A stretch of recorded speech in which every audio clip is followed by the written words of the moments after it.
Boris. Ravi de vous accueillir à nouveau sur le plateau de la Grande Librairie, à l'occasion de la parution de votre nouvel essai. Alors, livre qui va passionner, autant le dire d'emblée, beaucoup de monde. Il y est question de littérature et de résilience. Peut-être que, pour bien fixer les choses ce soir, mon cher Boris Cyrulnik, vous pouvez nous rappeler, pour commencer, en quelques mots, ce qui se trouve derrière cette expression, ce concept que vous n'avez pas inventé, mais que vous avez vulgarisé au sens le plus noble du terme, la résilience. Qu'est-ce que c'est ? Il ne peut pas y avoir de définition plus simple. On est hébété par un traumatisme, qu'est-ce qu'on fait? Si on ne fait rien, on reste hébété. Et si on se débat pour se remettre en vie, c'est le processus de résilience. Donc la définition, c'est reprendre un autre type de développement après une agonie psychologique. Il ne peut pas y avoir de définition plus simple. J'aime bien l'expression « se débattre ». On va voir que se débattre, c'est aussi se débattre avec ce qui nous entoure, les idées, les mots, donner une forme à tout ce magma qui bouillonne à l'intérieur de chacun d'entre nous. Combattre la perte, le manque, la souffrance, grâce aux mots, et puis grâce aux mots écrits. C'est ce que font les écrivains, non ? Singulièrement les romanciers. Vous vous penchez dans ce nouveau livre sur le destin de ces écrivains. Et alors on découvre, Boris Cyrulnik, quand même un certain nombre de choses qui peut-être ne sautent pas immédiatement aux yeux quand on prend comme ça l'histoire de la littérature. Beaucoup d'entre eux, beaucoup de ces écrivains que nous admirons sont en réalité des orphelins. Beaucoup d'entre eux ont perdu un père, une mère, très jeunes. Ils ont perdu parfois des enfants également.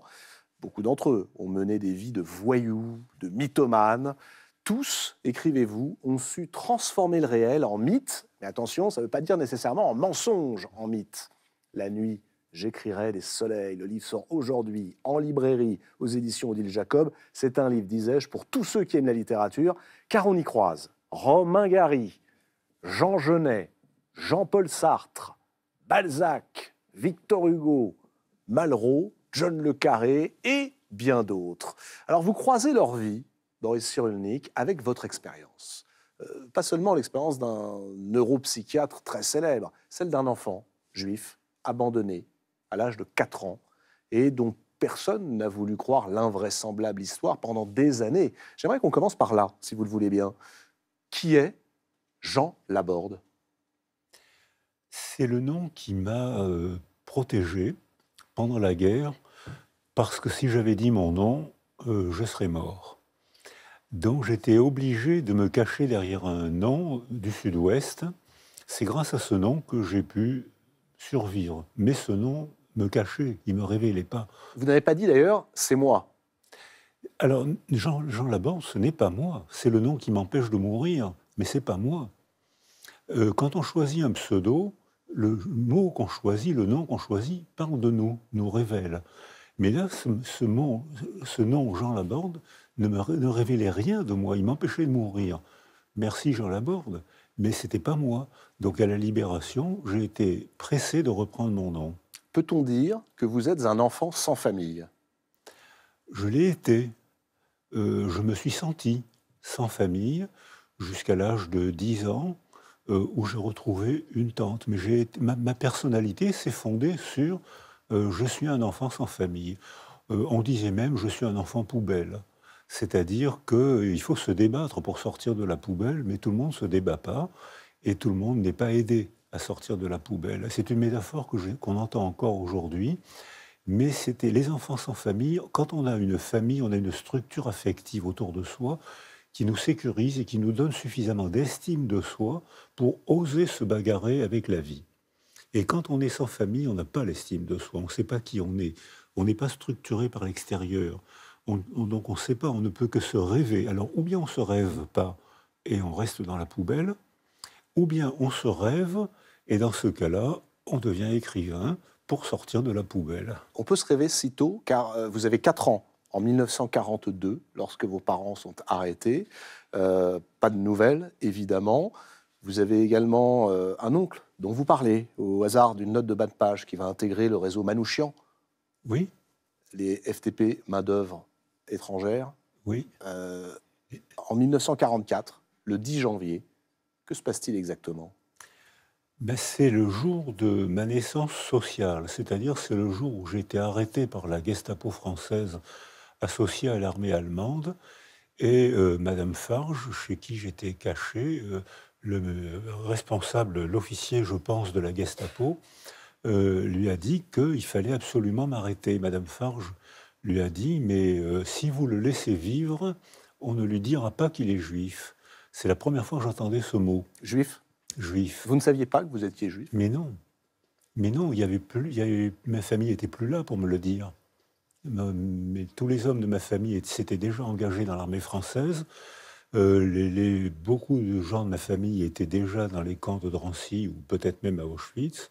Et les jeunes étaient déjà engagés très tôt dans la résistance, dans les FTP Moï, du chef le Manouchian, l'Arménien. L'affiche rouge. L'affiche rouge. Donc il n'y avait pas de famille autour de moi, il n'y avait pas de juifs autour de moi, donc je n'avais pas l'occasion d'entendre ce mot.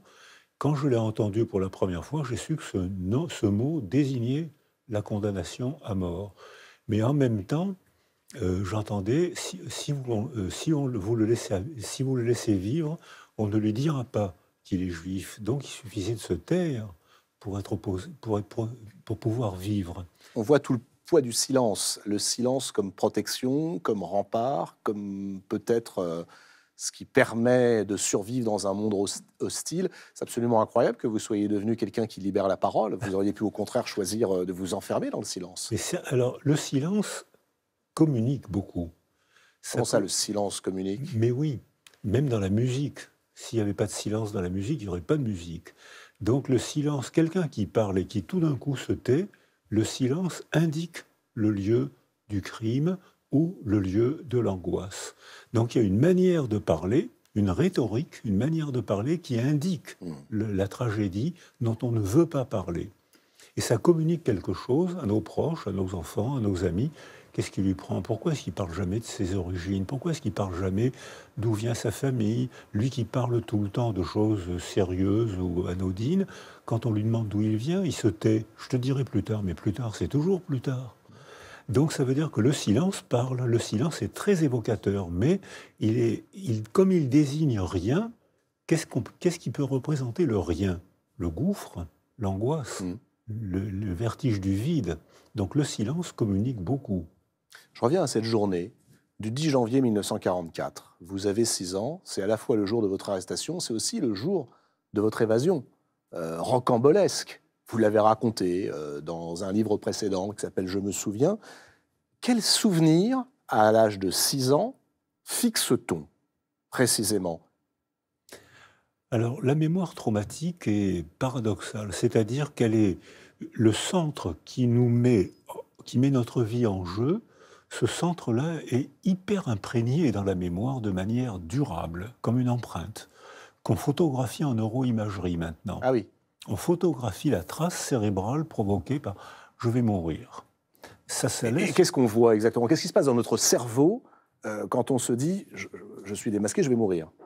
Alors, on voit que certaines zones cérébrales qui correspondent à l'angoisse, qui correspondent à des émotions intenses, l'amygdale rhinencéphalique, pas celle-là, mais celle-là, qui est le socle neurologique des émotions insupportables, consomme beaucoup d'énergie et l'ordinateur le traduit en rouge, la couleur rouge. Donc c'est pas rouge, mais l'ordinateur traduit l'intensité d'un travail cellulaire en rouge. Eh bien, à ce moment-là, on voit qu'au moment de l'angoisse, je vais mourir, on voit que les amygdales consomment beaucoup d'énergie. C'est-à-dire qu'on est affolé. Ou alors on est sidéré par l'émotion. Et ça laisse une trace cérébrale, c'est-à-dire que les bébés préverbaux qui ont été maltraités, ou les enfants qui ont été sidérés par la condamnation à mort, ou par la maltraitance, ou par quelque chose qui les sidère, on voit que désormais les informations prennent de manière préférentielle ce circuit. On voit comme un circuit qui arrive à l'amygdale, et ça dure très longtemps. Il y a donc une trace quasiment toute la vie d'un effet de sidération. Je vous pose des questions parce que tout à l'heure, Marie Dorsan va nous rejoindre. Le mot sidération est précisément celui qu'elle emploie et à plusieurs reprises. On y reviendra. Je vous posais cette question sur les souvenirs, Boris Cyrulnik, parce que vous racontez avec beaucoup de modestie qu'en réalité, c'est pas si simple. il y a vos souvenirs de 6 ans, et puis des années plus tard, des décennies plus tard, vous revenez sur les lieux de l'arrestation et de l'évasion à Bordeaux. Et là, premier problème, le réel dément vos souvenirs. Non, je croyais qu'il y avait un escalier de 18 marches, là, il y en a 2. Et puis ensuite, les témoignages. Tiens, vous retrouvez des gens qui disent exactement l'inverse de vos souvenirs. Et puis enfin, les archives qui, elles, disent « Mais non, mon petit Boris, ça n'est pas comme cela que ça s'est passé. » Alors racontez-nous ce qui se passe dans notre cerveau pour que tout à coup, les souvenirs et le réel soient si différents l'un de l'autre. Eh bien, dans la mémoire traumatique, la mémoire n'évolue pas. Elle est fixe, comme vous l'avez dit tout à l'heure, c'est une émotion forte et la trace cérébrale reste pendant toute notre vie. On la photographie, on la mesure. Mais la mémoire saine, elle est évolutive, elle dépend de nos rencontres, elle dépend de l'écriture, elle dépend du travail de la parole, elle dépend des récits collectifs. Si les récits collectifs, les historiens, les romanciers, racontent mon histoire de manière héroïque ou glorieuse, ou même simplement en cherchant à me comprendre, je vais me sentir bien parce qu'on parle de mon traumatisme de manière cohérente. Donc c'est l'écriture qui transforme le réel, qui peut transformer également vos souvenirs. Et c'est l'écriture, et c'est la parole parlée et la parole écrite qui permet d'évoluer. La mémoire saine évolue.